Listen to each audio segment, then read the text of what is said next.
Beef supplier JBS has paid off ransomware hackers $11 million. And here to talk about it with us is Yahoo Finance's Dan Howley. And Dan, I'm looking at you. You were dressed a little bit differently last time we were talking about cyber crimes. No pressure there, but this is the second one in just a few weeks. Colonial paid off the hackers too. You've been beating the drum, saying don't do that, and a lot of other people have too. What's going on here?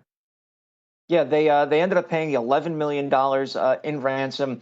They said, JBS, that they needed to do it. But what's interesting is, according to the Wall Street Journal, they had most of their servers up and running again.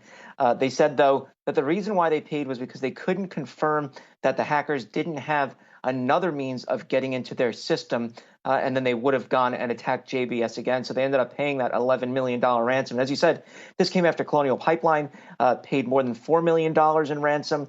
They ended up recovering $2 million, or rather the Department of Justice ended up recovering $2 million thanks to its new ransomware task force. But still, these kinds of moves embolden the criminals that are doing these kinds of activities. You can hear, especially from the FBI or anybody in cybersecurity, that all this does is give them more reason to attack other companies to try to get this kind of payment for ransomware attacks. And as you said, I've been beating the drum that this is a terrible idea. It really comes down to proper cybersecurity protections, a defensive posture, and ensuring that you have everything in place so that you won't be the victim, or to limit your ability to become a victim. And clearly, a lot of companies need to take this into account. And now some regulators are calling for regulation whereby companies would be prohibited from paying ransom, or at least have to come forward and say that they had paid a ransom in these kinds of instances. So we're going to hear more about ransomware.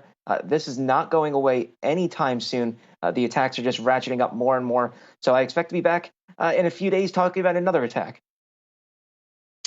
Yeah, I mean, it feels like it's going that way, although we certainly hope that it's not the case. Dan Howley staying on top of the very latest on that front. Thanks so much for that.